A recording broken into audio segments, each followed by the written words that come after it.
Hey, you tell me if I'm wrong on this one. I know I'm not. What's going to happen for 2021? I've been peering into my crystal ball here. Use this for photography, by the way. It's made out of glass. Been peering into the crystal ball, and crystal ball told me a few predictions about 2021. And you tell me if I'm wrong on this. That the goalpost. Let's talk about gears. I got gears on the brain. That the goalpost for 2021 on many fronts is going to be moved. 2021 will be known as the year of the mutated strain. So there's a new strain. There's something else to fear. Now everybody's done being afraid of the strain of 2020. It's like, oh, we got a new one. It's more dangerous and it spreads fast. God. New lockdowns all over the place. I hate to say this. I'm not a pessimist. I'm not trying to be like, I'm not a doom and gloom person at all. I'm really not. But when people get brought to their knees so low for so long, there's going to be a huge backlash from civilian population.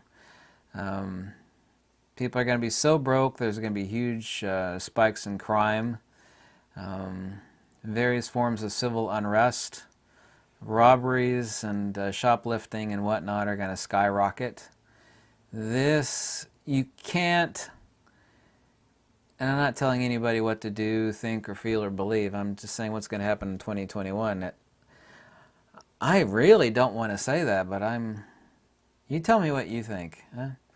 I'm 99% certain it's going to be worse than 2021. I really, really do hope I'm wrong about 2021, but I know I'm not.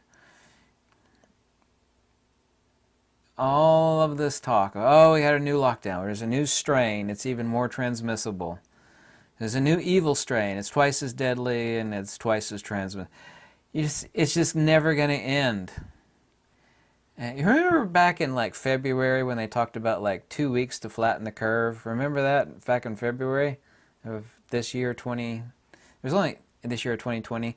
There's only like 3 days left in the year 2020, and it's going to kick off with phase 3 lockdowns.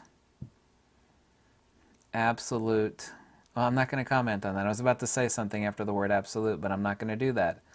Because I don't want to, I'm not implicating myself in one way or the other. I'm not going to say what anybody should or shouldn't do, or anybody should or shouldn't think. I don't think that. I'm asking you, and I don't want to be pessimistic.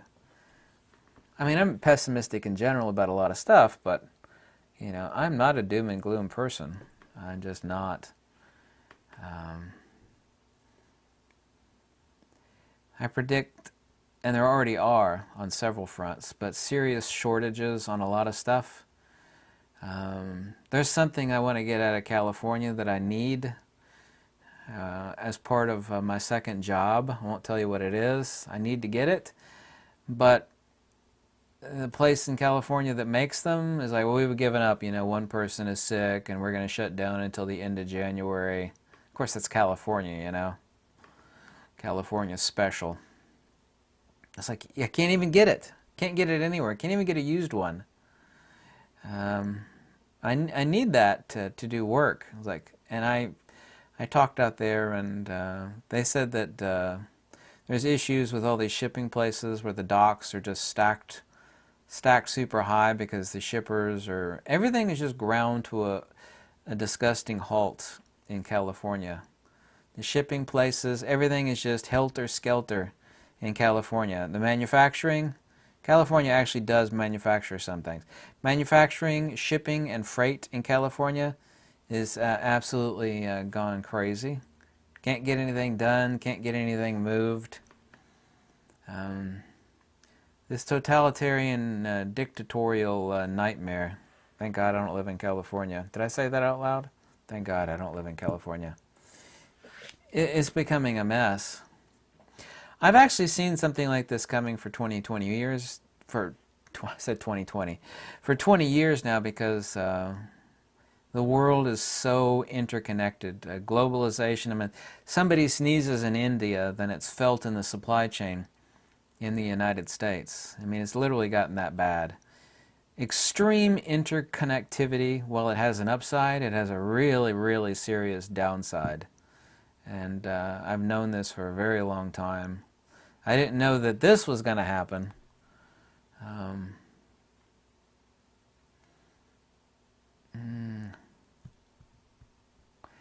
People need to become a lot more self-reliant, self-sufficient. I've said for ages now that redundancy is God. Redundancy is God. And self-sufficiency is divine. You'll be able to build things yourself and fix things yourself, which I can mostly. I can't fix cars and I can't fix, certain things, but I can fix a lot more than most people can. And I can build a lot more than most people can. And make things. Also, I can make my own clothing. I can do all of that.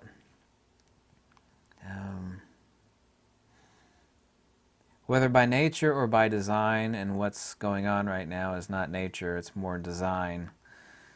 And by design, I mean schemes. There necessitatively will be a paradigm shift. And that paradigm shift it's not a good thing. The only constant is change, but this paradigm shift is not sparked by nature. It's due to something else, which I won't say, but I'm assuming that you could probably guess what that is. The only thing I can actually see on the horizon, and I'm not a pessimist, I'm really not, but the only thing I can actually see is huge spikes in crime, civil unrest, robberies, and other stuff like that skyrocketing beyond belief. Only in big cities, really, though. But even in the countryside, where people are afraid of committing crimes against your fellow neighbor because they can take care of themselves, if you know what I mean. When people are brought to their knees, then even worries and concern like that go away, and people start, robbing and stealing, and a lot of bad things that are not good go on.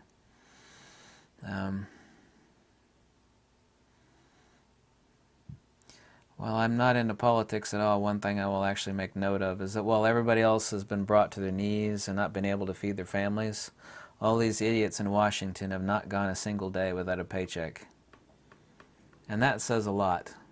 They're completely aloof, every one of them. I don't care what side it is.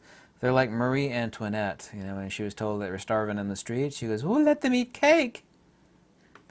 I don't know if you know about that famous quote from Marie Antoinette. How aloof and completely out of touch. Washington and these fools in New York and California, they really live in an echo chamber of their own stupidity. And they are so out of touch with reality. They are literally insanely out of touch with reality. They're exactly like Marie Antoinette. It's like, they're starving in the streets, madame.